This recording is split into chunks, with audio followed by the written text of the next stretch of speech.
자, 레디 큐. 안녕하세요. 안녕하세요.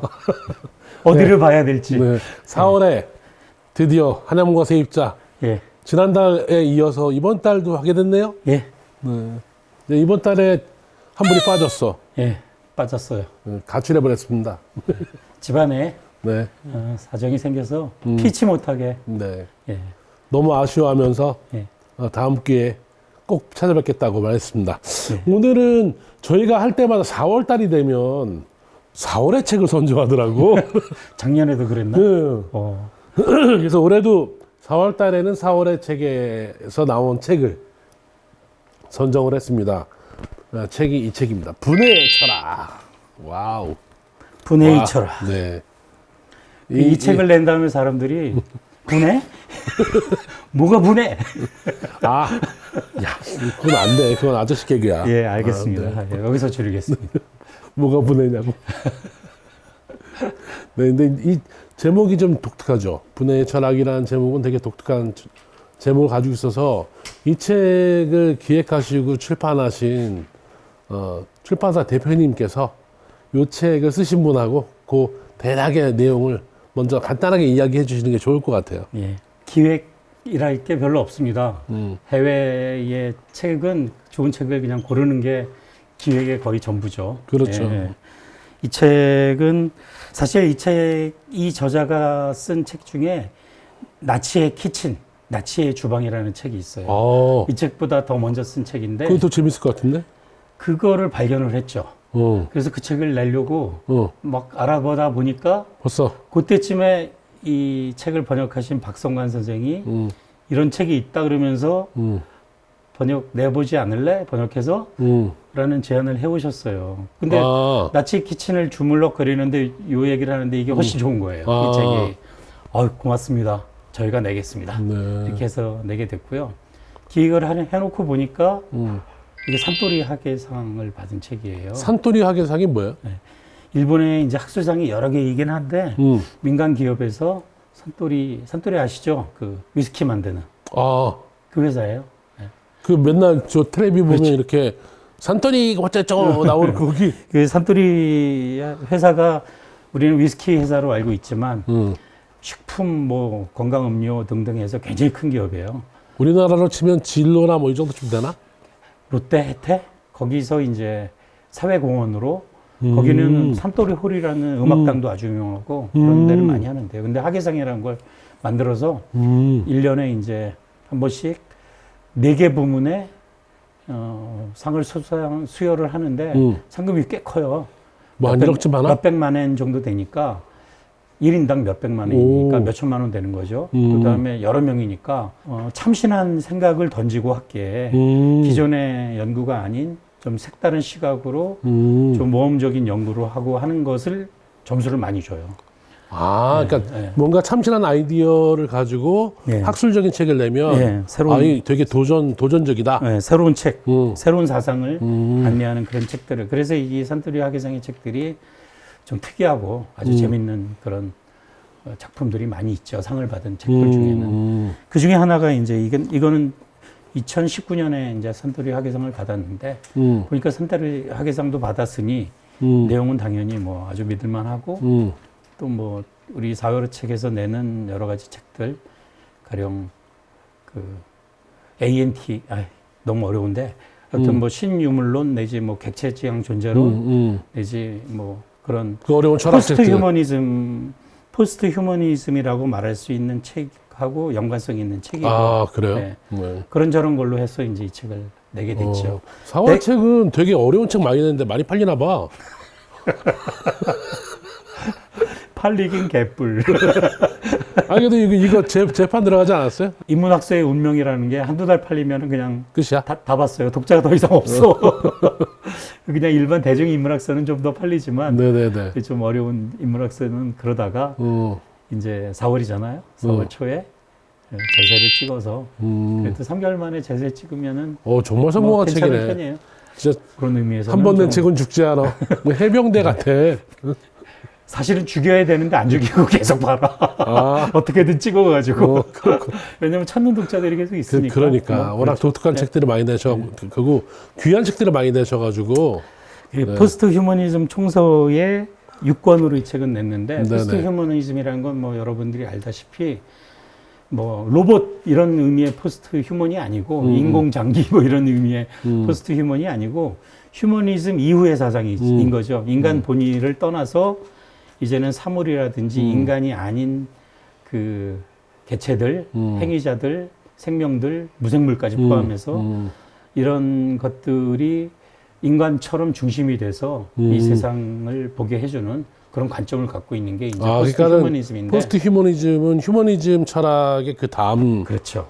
사유하는. 탈휴머니즘이죠. 그러네요. 탈인본주의. 그래서 이런 건 기후위기라든지 현재 인간으로 인해서 벌어진 이 세상의 많은 문제들을 새로운 시각으로 다시 고민해보자는 의미에서의 포스트 휴머니즘이어서 네네네. 포스트 휴머니즘은 이제 말하자면 인공지능이라든지 이런 게 포스트 휴먼의 포스트 휴먼주의죠. 근데 이거는 탈휴머니즘이라고 얘기할 수 있는 책이죠. 그거 좀 구분을 해야 돼요. 인간 다음 세상을 꿈꾼 게 아니라 네.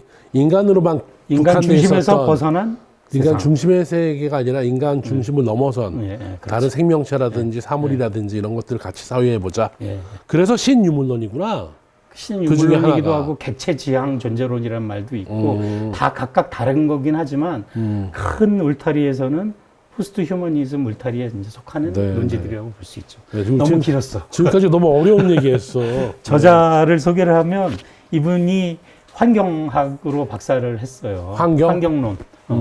그래서 환경론으로 했기 때문에 분해의 철학이라는 책도 나오게 됐지만 정확하게는 현재 연구하고 있는 분야는 농업기술사인데 이 기술사라는 게 또 재밌어요. 기술사가 인간이 도구를 만드는 게 아니라 도구가 인간을 만드는 거죠. 거꾸로. 그렇지. 기술로 인해서 벌어진 현대사회 현상이라든지 이런 변모된 이런 세상들을 이야기하는 게 요새 기술사의 주된 그러니까 관심 옛날에는 막 분야죠. 손으로 땅 파다가 뭐 곡괭이 그렇죠. 같은 거로 땅 파다가 요즘 트랙터로 땅 파면 기술이 바뀌면서 또 인간의 신체가 변화되잖아요. 네. 그런 도구적 인간 뭐 이런 말이 있지만은 이거 사실은 하이데거에서 어느 정도 시작된 건데 기술 철학.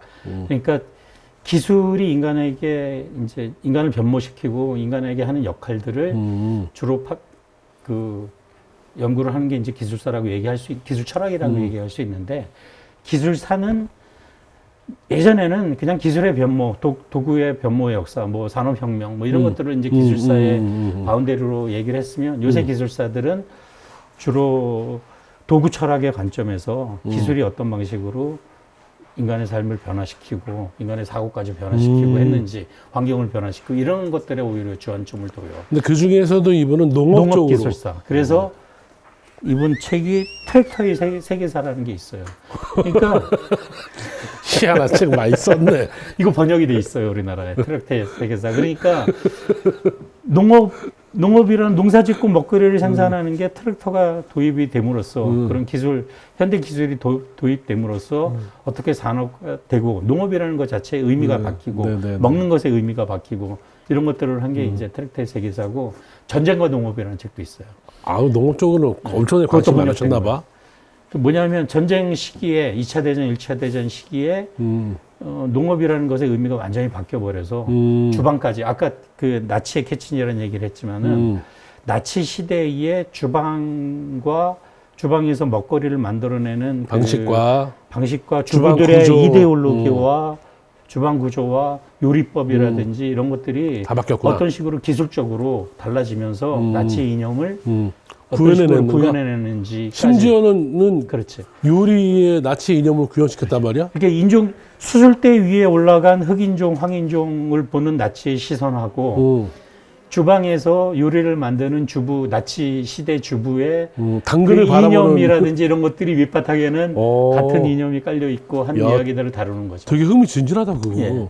그런 의미에서 이제 이분은 농업 기술사이고 농업에서 출발하니까 당연히 먹거리, 식논, 식론에 대해서 식논. 먹을 식자 써가지고 식론에 대해서도 연구를 계속하고 있고 분해 철학에서도 식에 대해서 나오죠. 동물과 인간의 그렇죠, 식이 그렇죠. 어떤 접점을 찾아가는지. 네네네, 맞아요. 분해의 가장 중요한 행위 중에 하나로 먹는 행위, 소화하는 행위 이런 걸 얘기를 하고 있잖아요.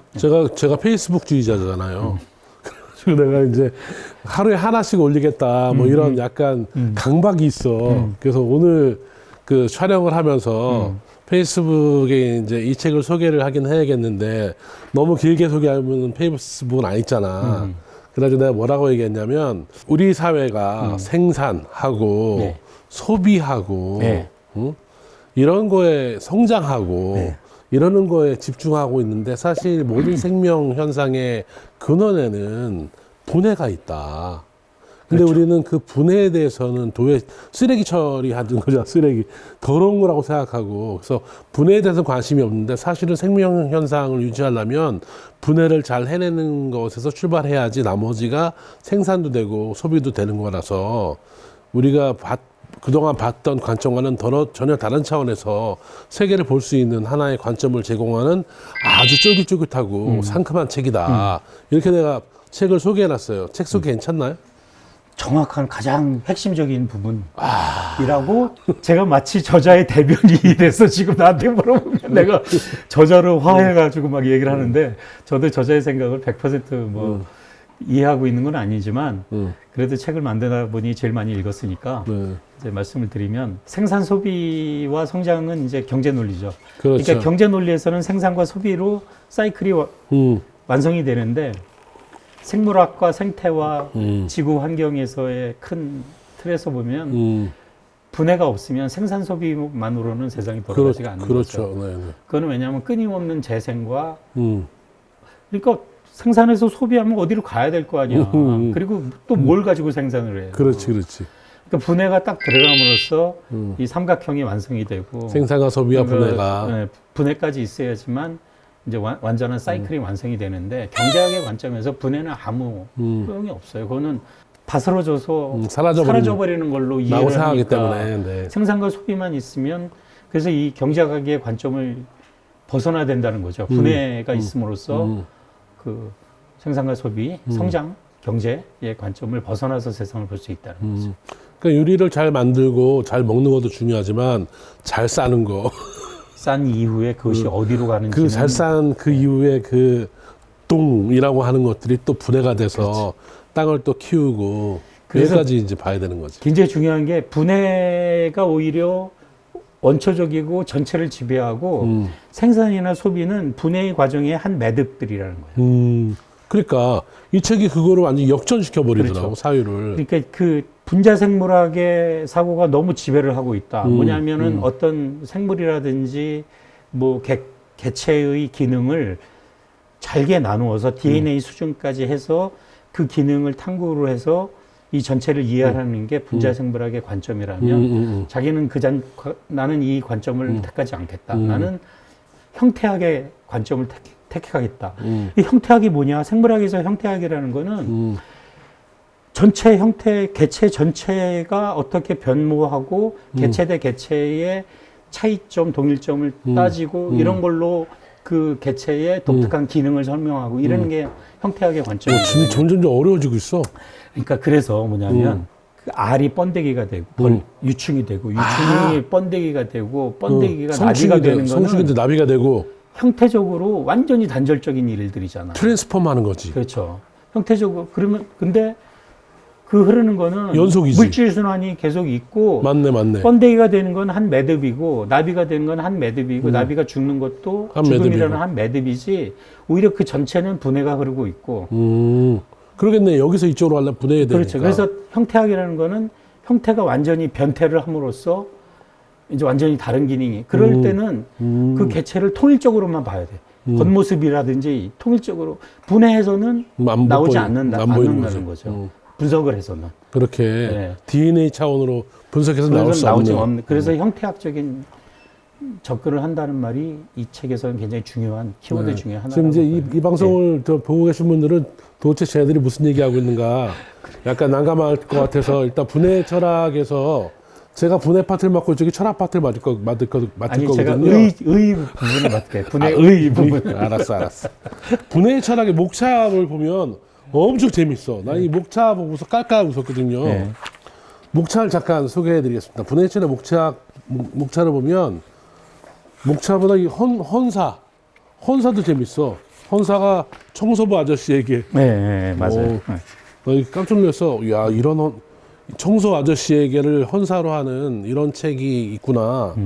놀랐고, 그 헌사 이전에 보면 그 프롤로그가 생겨나면서 손상된다. 라고 하면서 이 프롤로그에서 청소 아저씨 얘기를 네, 제일 처음에. 자기네 동네에 살고 있는 되게 멋진 청소 아저씨 에피소드를 얘기해서 여기서는 빵 터졌어. 와, 그리고 나서는 제 1장으로 갔는데 갑자기 이렇게 동네 얘기하다가 되게 높은 산맥을 타고 올라가는 것 같은 느낌이 드는 그 네그리와 하트라고 하는 사람이 쓴 제국이라고 하는 책에 나와 있는 부패 개념을 가지고 이 네그리 하트의 제국의 이야기를 하고 있더라고요. 그래서 왜 갑자기 이렇게 번지 점프 하듯이 위로 올라갔을까 하다가 2장으로 갔더니 이번에는 또 프레벨의 유치원에서 나무 블럭 쌓는 얘기. 그래서 이거 다시 이제 높은 곳에 올라갔다가 또 내려와. 네. 내려와서 애들 노는 얘기가 좀 한참 얘기하는데 와, 이거 엄청 통쾌하더라고요. 이 아이들이 블럭을 쌓을 때 블럭을 쌓는 쾌감보다 더 재미난 게 무너뜨리는. 쌓아놓은 블럭을 우르르 꽝꽝 무너뜨려 거기에서 얻게 되는 쾌감. 그게 일종의 이제 분해거든요. 이 아빠가 막 공들여서 막 멋있게 막 잔뜩 키워놓으면 쌓아들이 어린애가 우와. 3살짜리가 그냥 팍 치면서 좋아가지고 깜빡치고. 근데 그게 바로 생명의 모습이고 그게 무너뜨리는 게 일종의 분해라고 한다면 이런 관점으로 한번 세상을 보면 어떻겠느냐라는 얘기를 2장에서 네. 하고 있고요. 3장에서는 이 체코 소설가야. 네. 저도 그래서 이번에 이거 보면서 일중에서 이분이 농사 짓더라고. 맞아요. 그래서 이분이 쓴 농사책을 내가 하나 주문을 했어요. 차페크라고 하는. 카렐 차페크. 그러니까 체코의 카렌 차페크라는 분이 쓴 SF 이 소설 엄청 썼더만 네. 그 SF 소설을 쫙 따지면서 인간의 세계가 아니라 인간의 세계와는 다른 세계들 속에서 다른 관점으로 세상을 또 볼 수 있는 사유의 방식들을 다양한 측면에서 이야기해 주는데 하나하나 다 읽고 싶더라고. 그래서 뒤져봤어. 로봇 관점에서 본 인간. 그러니까 나오고. 도룡용 관점에서 본 인간도 네. 있고. 그래서 내가 보면서 이 책이 번역이 돼 있나 싶었는데 거의 다 번역됐어. 거의 다 번역이죠. 카렐 차페크는. 와, 워낙 뭐. 난 이 책 보고 처음 알았거든. 너무 내가 무지하구나. 아니 설마 차페크를 알고 진짜 있었겠지. 아니 몰랐어. 로봇 이름이라는 이름을 못 발명한 봤어, 못 봤어. 그래서 내가 나 무지함을 3장에서 깨닫게 됐고요. 4장은 또 와, 이 사장이 좀 난 4장에 감동적이죠. 4장이야말로 어찌 보면 이 책 중에서 가장 빛나는 대목이라고 생각하는데 그 일본 책이니까 일본의 농마주의자들 양아치. 그런 거 좀 빈민촌 같은 거지. 양아치 공동체 그 속으로 또 기독교가 들어가더라고요. 기독교가 들어가서 그 양아치 세계가 그냥 단순히 양아치 세계가 아니라 거기서 생겨난 온갖 아름다운 이야기들. 심지어 이 양아치 세계에서 쓰레기 줍는 행위가 숭고한. 얼마나 숭고한 행위인지. 그래서 그 쓰레기 줍는 것을 창피해 하다가 나중에는 아무런 두려움 없이 쓰레기 줍는 그 한 여인. 마리아. 그 넉마주의의 마리아가 또 여기 나오고. 귀족 출신의. 와, 난 그래서 여기 정말 그 어울려서 거지들 불황아들하고 같이 어울려서 엄청 사는 재밌었어. 그분. 그 다음에 이제 5장이 떠들썩한 장례식이라고 그래가지고 이게 이제 장례라고 하는 게 죽은 자들을 어떻게 처리할 거냐의 문제잖아요. 우리는 이제 맨날 저 불에다가 화장하는 건데 사실은 분해의 관점에서 보자면 화장만큼 비용이 많이 들어가는 게 없잖아. 쓸모도 없고. 그래서 그런 나는 나 죽어서 화장해달라 그래야지라고 생각했는데 이거 읽고 나서 요 파트 읽고 나서는 화장 아닌 것 같다. 내 몸을 내어준다. 내 몸을 자연에 내어준다. 내가 그동안 처먹었던 만큼 자연에게 돌려줘야 되겠다. 라는 마음이 들게 한 설득력이 있더라고. 부패, 썩고, 그러니까. 미생물들, 지렁이들, 맞아. 자연의 온갖 축제. 그 다음에 그 쇠똥구리 이야기. 네, 쇠똥구리 이야기. 그래서 여기는 거의 무슨 팝으로 곤충기 읽는 느낌이 들고, 맨 마지막에 6장 같은 경우에는 망가진 건 그냥 우리는 보통 스마트폰이니 뭐니 대충 뭐 기능 하나만 망가져도 이렇게 신품으로 교환하는. 신품으로 교환하고 버리는데 그게 다 쓰레기인데 재생 불가능한 쓰레기잖아요. 근데 이런 것들을 이렇게 버려도 되겠는가? 지구에서 만약에 분해가 불가능한 쓰레기가 쌓인다면 더 이상 생명체가 유지되지 않지 않을까? 그런 의미에서 그냥 버리는 것이 아니라 수리하고 그 수리를 얼마나 또 정교하게 해내는지 그 수리 얘기를 하면서 와 정말 그래서 이 책은 길쓰기. 그 깨진 도자기를 그러니까 붙여가지고 그거를 하나의 또 예술로 만들어. 금근데다가 또 금박 이렇게 해가지고 그거 자체가 또 엄청나게 가치 있는 길쓰기라는 게 꽤 유명한 일본에서는 굉장히 유명하기도 하고 요새는 예술의 경지까지 갔는데 그러니까 옛날에 도자기가 귀할 때 도자기 깨지면 음. 금분을 진흙에 개가지고 그거 싹 그거를 싹 메꿔서 근데 그 깨진 부분을 얼마나 잘 메꾸니 그 자체로 문양이 되면서 그러니까 아주 훌륭한 작품이 새로 탄생하는 그 거죠. 나도 여기서 영감이 들어가지고 내가 그렇게 가가지고 다시 한번 아이 그럼 안 되지. 깨진 걸 해야지 일부러. 그래서 비슷한 게 우리나라 어떤 작가가 거의 홍콩인가 어디선가 전시를 했는데 거의 집채만한 그 도자기를 재탄생시켜서 뭔가 생명과 부활의 뭐 이런 상징으로 큰 도자기 작품을 만들었는데 딱 보니까 길쓰기야. 이어붙인 거야. 근데 색깔이 다 비슷비슷하고 도자기 원형 자체가 다 예술품이 되게끔 어느 정도 통일성이 있고 그래. 그래서 내가 그걸 보면서 이건 과연 깨진 거를 가지고 만들었을까? 그게 아니라 있는 거 깨트린 다음에 만든 것 같아. 하나하나 주워가지고 주워가지고 다시 만든 것 같아. 그래서 이거는 길쓰기의 정신은 아닌데 결과는 길쓰기랑 같지만. 실제로 우리 어머니들 같은 경우에 왜 이렇게 천 조각들 모아가지고 그쵸. 식탁보 만든다든지 그런 게 다 어찌 보면 짜투리 같은 거 다. 그러니까 하나도 버리지 않고 그렇게 볼 수 있죠. 그런 정신 보면서 또 어렸을 때 어머니도 생각나고 야 그래 맞아 우리 이렇게 납땜 하고 다 땜질해서 썼는데 요즘은 뭔가 이 땜질을 쓰면 뭔가 가난했네 어떤 비루하고 비참한 이게 책에 보면은 우리는 이제 핸드폰이든 무슨 첨단 기기들은 뭐 하나 고장 나면 그 전체가 버려지지만 기능이 다 할 때까지 쓴다라는 게 그 전체 기능뿐만이 아니라 각 부속의 기능이 끝날 때까지 그러니까 그 존재가 생명이 닿을 때까지 쓴다는 거잖아요. 그 다음에 이제 정말 더 이상 쓸 수 없을 때 그때는 이제 분해가 시작되는 거지. 아유 그런 거 보면 우리가 이제 나이가 먹으면서 조금씩 이제 다 좀 빠가지기 시작하잖아. 지금 분해가 태어나서부터 분해는 분해가 시작된 거야. 근데 만약에 다리 하나가 쩔뚝거린다고 우리를 버리고 노화가 생명의 또 다른 탄생이라고 이렇게 얘기하지 말고 그건 또 그러면은 생산과 소비의 관점으로 또 돌아가요. 그렇지. 노화 자체는 자연스러운 흩어짐이고 그러니까 우리는 노화를 막는다면서 노화를 늘려 억지로 분해되고 빨리 끝나야 되는데 노화의 기간을 늘림으로써 맞아. 이게 역행하는 거야. 엔트로피에 역행하는 돈도 거야. 너무 많이 들어. 엔트로피에 역행을 하는 거야 지금. 그러면 안 돼. 그러니까 이런 얘기들, 이런 얘기들이 정말 뭐랄까 종합 선물 세트, 이 분해, 수리, 넝마, 쓰레기, 그 다음에 무슨 장인, 수리장인, 온갖 사람들의 군상들이 다 등장하면서 심지어 여기 꼴배 신부도 등장하더라고요. 그래서 와 꼴배 신부가 이렇게 훌륭한 분이었구나라는 것도 새삼 다른 각도에서 보게 하기도 하고 그래서 저는 이 책 보면서 정말 이번 달에 책 한 권 제대로 읽었다. 고맙습니다. 뭐 물론 내가 100% 이해하진 못했어. 100% 이해하진 못했지만 그래도 이 책은 100% 이해하지 않고 한 10%만 이해해도 충분히 생각할 거리를 충분히 주면서 그거 가지고 또 자기의 삶의 태도가 변한다든지 그럴 가능성이 매우 높고 그런 의미에서 분해 철학은 나에게 어떤 생산의 철학, 옛날에 뭐 노동자 생산성 뭐 이런 거 얘기하면서 생산의 철학만을 생각했던 나에게는 거의 그 망치로 뒤통수를 때리는 것 같은 느낌이 들었고 그래서 그리고 내가 또 이제 나이가 먹으니까 생산력이 떨어지잖아. 생산력이 떨어지니까 이게 내 철학이구나. 이런 생각도 들고 그래서 이게 가슴에 꼭 껴안으면서 그래 같이 한번 늙어보자꾸나 이런 느낌도 들고 일반 독자들을 대상으로 해서 글을 썼기 때문에 어려운 얘기인데도 그렇게 또 어렵게 얘기하지 안 하더라고요.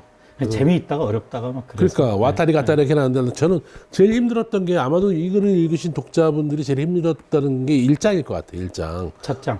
첫 장. 네그리와 네그리와 하트의 제국에서의 부패 이야기. 근데 사실은 그거 안 읽어도 안 돼요. 읽어도 되긴 그 하는데 1장 쓱 넘어가고 2장부터 읽어 아무 상관없는데. 그렇긴 한데 사실은 이 책의 출발점이 그것에 대한 논의를 잡지에 연재를 하면서 이걸 제대로 써야 되겠다 싶어서 이 책이 완성된 게 아닌가. 그러니까. 뭐 그런 그래서 생각이 내가 들어요. 요 네그리와 하트의 철학 파트는 넘겨야 될 것 같아. 뭐 어쨌든 책을 냈으니까 구매의 철학의 철학까지는 못 가고 의까지만 설명을. 오케이. 그럼 네그리와 하트의 제국의 부패 개념에 대하여 의까지만 설명을 좀 네, 이게- 잠깐만. 이게 그 네그리 하트는 안토니오 네그리, 마이클 하트 두 사람의 3부작이 이제 제국, 다중, 공통체 요 3부작이 두 사람의 이제 아주 주저 중에 하나인데 제국이 센세이션하게 인기를 모았죠. 제국이라는 거는 그냥 말 그대로 뭐 아메리카 제국, 로마 제국 이런 제국이 아니고 물론 그 말에서 오긴 했지만은 전 지구를 하나로 묶고 있는 자본의 현 상태의 모습을 제국이라고 이제 표현을 하는 그 거죠. 지구제국이네, 지구제국. 지구제국이죠. 근데 그 지구제국의 요체는 자본의 끊임없는 자기 섭취. 그러니까 자본이 주체이자 자본이 전 지구를 관리하는 그 관리 기구로서의 그 실체가 제국이라는 거죠. 그래서 제국의 내용을 보면 가족, 기업, 국가들이 혼연일체로 자본이라는 수단을 통해서 전 지구를 관리하고 있는 형태가 어떤 이제 식으로 관리하고 제국이라는 있는가. 거죠. 네. 그래서 한마디로 네그리와 하트는 딱 이렇게 제국 외부가 없다 그래요. 그 지구니까. 지구이기도 하고 제국에서 제외되는 어떤 실체라든지 이런 것들이 존재할 수가 없다는 없다. 거예요. 다 섭취를 한다는 거예요. 제국은 어떤 방식으로 어디인지 빨대 꼽는다. 네, 그렇죠. 그래서 이제 가령 마르크스한테는 자본이나 기업 또는 국가 대 프롤레타리아 노동자. 이런 식으로 프롤레타리아는 소외돼 있지만 배제된 대상이자 타자이거든. 자본의 타자, 국가의 타자거든. 근데 제국한테는 타자가 없어요. 타자가 없는 거예요. 낯선 게 없어. 다 자기 거야. 다 자기가 관리하고 자기가 네. 통치하는 거야. 그러니까 우리가 그래서 프롤레타리아라고 생각하는 사람도 마르크스는 뭐 임노동이라는 형태로 임금 노동, 임금을 주는 노동이라는 형태로 프롤레타리아를 자본에 이제 고용하는 걸로. 고용하는 식으로 이제 안고 있지만 제국은 그냥 존재하는 모든 것을 다 자기 재생산의 계기로 만든다는 거죠. 그래서 노동자뿐만 아니라 모든 존재를. 그래서 거기에 대항 세력으로 이 네그리와 하트가 얘기하는 게 다중인데. 그게 이제 2권, 두 번째. 멀티튜드. 근데 피플도 아니고 레이버, 노동자도 아니고 왜 다중이냐면 다중이라는 건 정확하게 멀티튜드라는 말이 그렇듯이 다중성. 그러니까 다 개념이지 어떤 실체를 얘기하는 건 아니에요. 직장인, 주부, 그다음에 뚜쟁이, 뭐 불황자, 노동자, 동성인, 뭐 학생, 모든 그런 개체적이고 제국에 끊임없이 제국에서 빠져나가려고 하는 모든 노력하는. 것들이 다 다중이라고 얘기할 수 있어요. 아주 복합적이고 우리 김경훈 선생은 인문학자이자 남편이자 아버지이자 백수이자 이게 가장 본인 스스로가 다중의 요소를 갖고 있는 거예요. 그렇지. 복합적인 실체이고 이런 건데 이제 그러면 다중이 어떻게 제국에 반대를 하느냐? 제국은 똘똘 뭉쳐가지고 자본의 방식으로 관리를 하는데 그래서 이제 이 다중들이 네트워크를 이루어서 그 의도적이지 않은 정보 산업 사회에서 각종 네트워크를 이루어서 제국이 원하는 바하고 끊임없이 반대되는 방식의 저항하는 큰 조직체는 아니지만 이게 네트워크가 다중의 생명이고 제국은 관리 이제 여러 가지 도구를 사용한 관리인데 둘 다 의도적인 게 아니에요. 의식적으로 하는 게 아니라 자본의 생리가 그런 거고 다중은 다중이 또 원래 따라서 그런 연결짓고 끊임없이 분산해서 계속 확대되고 이런 게 다중의 또 속성이야. 그렇지. 그래서 이제 그런 식으로 얘기를 하는데 여기서 부패를 빨리 얘기하지. 부패. 왜 부패가 나오느냐? 제국은 생산이 한계에 달하면은 그래서 버려지고 소비돼서 끝나는 거 사라져야 될 것들을 그것이 바로 가령 토지, 자연, 물, 생명 이런 것들을 끝까지 버려. 소비해서 음. 버려지는데 그러면 끊임없이 버려지기만 하면은 제국은 망할 거 아니야. 더 이상 생산할 게 안 남아 그렇지. 있으면 그런 지나가는 부패를 정상적인 것들 자연 이런 걸 부패시킴으로써 그 부패를 또 제국은 자기 원동력으로 삼는다는 거예요. 이게 무슨 말인가 하면 가령 제국에 반대하는 시위를 칭찬을 해 제국이. 멋지다. 그래서 이것은 낭만적이고 어떤 이 역동적인 어떤 또 꿈틀거림, 뭐 제국을 활력을 만드는 이런 걸로 소화를 해요. 우리가 요새 대표적으로 알 수 있는 게 지나간 우리 옛 추억들, 60년대와 50년대 70년대. 빛바랜 사진에 있는 것들이 빈티지란 이름으로 상품화되잖아요. 다시 상품화되듯이. 추억이 상품화돼서 자본화되잖아요. 맞아. 그거는 사라지고 없어져야 될 예전 같으면 네트로.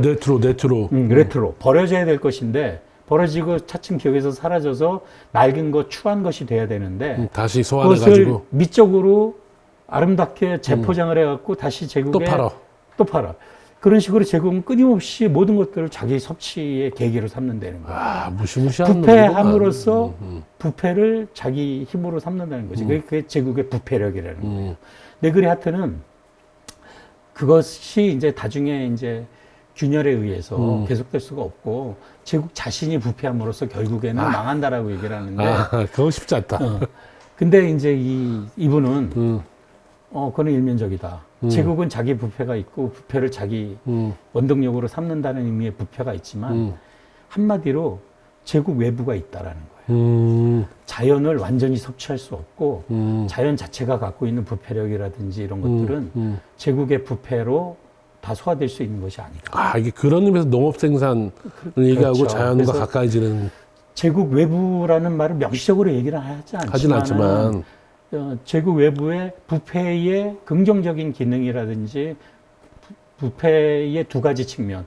그러니까 제국이 부패를 또 자기 재생산의 그 계기로 삼는 그런 부패 말고 있지만, 정말로 그렇게 이용할 수 없는 천연의 어떻게 할 수 없는 부패력이라는 건 자연에 상존한다. 그런 의미에서 이제 제국 바깥이 있다라고 얘기할 수 있죠. 제국 바깥이 없다라는 말은 좀 아니지 않느냐. 부패의 관점에서 보면. 이제 이런 얘기를 이분이 하고 있는 거죠. 아, 그럼 되게 뭐랄까 최신의 논의를 다시 한번 비판적 시선으로 보면서 그거에 대한 받아들이면서 대안적인 언어로 부패력이라고 하는 게 제국이 다 포섭할 수 그렇죠. 있는 게 아니다. 그래서 다중의 네트워크나 이런 것들은 약간 이상화된 생각이라고 얘기를 해요. 오히려 정보는 촘촘해지고 우리 관리 권력이잖아. 포섭하잖아. 그러니까 푸코가 얘기한 생명 권력이 정보 권력이라는 형태로 현재는 나타나서 개인의 일거수일투족을 감시할 정도로 네트워크가 그렇게 쓰이고 있지. 다중이 우리들의 힘을 무기를 쓸 수 있는 게 아니다. 네트워크로 지금 변하고 있지는 않잖아요. 오히려 다중들이 각자 하나로 환원되지 않는 제멋대로인 그런 생명력 내지는 분해력, 넉마주의, 어그러뜨리는 그런 힘, 그건 인간뿐이 아니라 미생물의 차원에서까지, 자연에서까지 오히려 그것에서 제국을 파괴할 수 있는 힘을 발견하는 드디어 나 열쇠 풀렸다. 그러니까는 이렇게 큰 스케일의 제국의 얘기를 하면서 그 제국이 부패까지 이용하지만 부패까지 이용할 수 없는 영역이 분명히 있을 것이고 그 제국이 포섭할 수 없는 영역의 부패 샘플로 그 다음부터 쫙 보여주는 거구만. 그렇죠. 그렇게 볼 수 있죠. 그래서 이거는 인간이라든지 이런 차원이 아니라 생물학의 차원, 완전히 미생물의 차원, 그런 물질 순환의 차원으로 얘기를 해야 되지 경제나 자본이나 이런 차원으로는 이제 또 경제학적 관점으로 또 그칠 수가 있죠.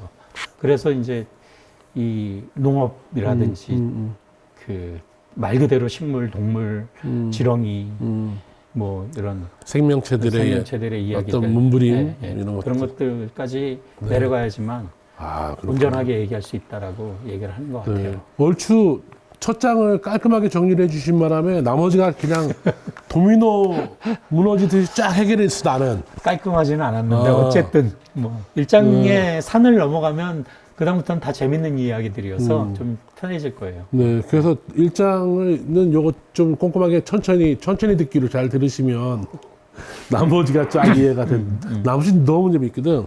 그래서 책을 뭐 책 소개 마치면서 제가 전체 책을 약간 요약해 놓은 것 같은 부분을 찾았어요.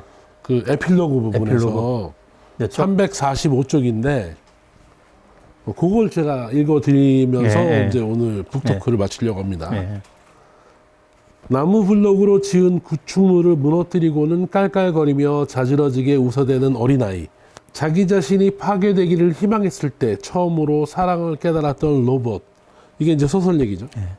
지구상에 증식한 지성을 갖춘 도룡룡. 이것도 또 소설 얘기고. 흙의 향기에 취해 황홀해하는 아마추어 원해가. 요거는 이제 그 차페크 자신 얘기고. 정원사의 12달. 그러니까 길거리에서 떨어져 있는 줄을 줍는 것을 부끄러움을 버리고서야 성모 마리아의 음성을 듣게 된 대학 교수의 딸. 요게 이제 넉마천원에 있는 붕괴되는 만주국에서 간신히 도망쳐 양아치 부락에 도착한 일가족. 똥 속의 보석이라 불리는 금녹색의 솥동구리. 강을 오르면서 숲의 동식물들의 먹이로 승화되는 수많은 연어들. 할머니 집을 해치할 때 발생하는 산업 폐기물을 맛깔나는 건축 자재로 바꾸어 감축, 감소재 건축하는 게 감축이죠. 감축한 건축가. 그릇에 깨진 곳을 오칠로 접합하는 금수선 장인. 손상된 물건을 접할 때 창의력이 발동되는 나폴리 사람. 고장난 진공 청소기를 자력으로 수리한 나. 그리고 도쿄의 공공주택에서 일하는 청소 아저씨. 인간과 비인간을 막론하고 본서에서 등장한 이 분해자들은 공통적으로 인간 사회에서는 마이너스라고 낙인 찍히는 것들을 어느 쪽으로도 방향을 틀 수 있는 중립적 존재로 전환시켜주는 작용의 담당자들이다. 그래서 요 파트가 책 전체의 등장인물을 한번 딱 카메오처럼 다시 커튼콜이지 커튼콜 등장시켜서 이야기하는데 여기 제가 언급하고 있는 사람 하나하나가 정말 매력적입니다. 그런 매력적인 사람들의 대잔치가 이 분해의 철학에 나와 있으니까요. 4월 달에는 4월의 책에서 나온 분해의 철학. 이게 또 가격이 괜찮어. 23,000원. 괜찮진 않지. 이 정도면 나는 23,000원에 5만 원 주고 살 수 있을 것 같아요. 한 400페이지 되니까. 네. 아주 훌륭한 실록의 계절에 우리의 머릿속에 새로운 아이디어를 떠올리게 하는 이 분해의 철학을 여러분에게 강추합니다. 이 책에 대한 가장 감명 깊었던 것 한마디만 제가 말씀드리면 우리가 생태주의, 환경론, 생태운동, 기후위기 이런 걸 얘기를 하다 보면 항상 생명에 대한 찬양, 이 생태계가 순환되는 그 생명성을 유지해야 된다. 생산, 이것들이 사실 나치가 말하는 노동과 순수한 생산과 순수한 노동, 인간의 활력, 완전한 인간형. 그래서 인종주의가 나와서 열등한 인종을 도태시키고 우수하고 완전한 인간들을 남겨야 된다는 식의 이런 사고하고 통한다는 거죠. 맞아. 그래서 생태주의의 위험성을 경고를 해요. 생명에 과도하게 치우친 재생산과 생산에 치우친 생태계를 보존하는 것은 굉장히 일면적이다. 난 그 부분이 굉장히 맞아. 나도 깜짝 놀랐어. 완전히 이게 생산이나 생명이라는 생명 찬양, 생명 숭배라는 게 결코 반드시 옳은 게 아니구나. 그게 나치즘으로 근데 우리가 생태계가 우리에게 주는 혜택, 생태계 서비스라는 말이 나온다는 거예요. 경제학 용어가 나온다는 거예요. 그래서 녹색 성장이라는 말이 그런 데서 나오는 거야. 말도 안 되는 형용묘선. 녹색으로 성장을 어떻게 해? 안 되죠. 그런 식의 말들은 생태주의 안에서도 환경론 안에서도 숨어있는 암초라는 거예요. 분해로 관점을 돌릴 때 오히려 생태계를 제대로 더 바라볼 수 있고 인간과 자연의 관계를 제대로 관찰할 수 있다. 이 부분이 굉장히 충격적이었어요. 관점을 확 바꾸게 되는. 한마디만 한 데들이 지금 한 10마디를 한 것 같아요. 근데 그 얘기는 꼭 하고 싶었습니다. 맞아. 저도 그 파트 굉장히 인상 깊었어요. 생태주의가 나치즘과 연결될 수도 있으니 조심하라. 네, 어쨌든 오늘 3명에서 2명으로 줄어가지고 방송 시간이 줄어들 줄 알았더니 훨씬 더 늘어나면서 얘기도 깊어졌어. 그리고 얘기를 뭐 여쭤보시면은 뭔가를 설명하려면은 간단하게 설명할 수 없어요. 그러니까. 사실은 좀 얘기를 좀 할 수밖에 없어. 이해가 자, 어쨌든 되려면. 죄송합니다. 예, 예, 우리끼리 미안합니다. 떠들었지만 재미는 있을 거야 아마. 네, 예. 네 그런 점에서 여러분 4월엔 조금 어려운 책 분해의 철학 꼭 같이 읽어봤으면 좋겠습니다. 5월달에 또 찾아뵙겠습니다. 안녕.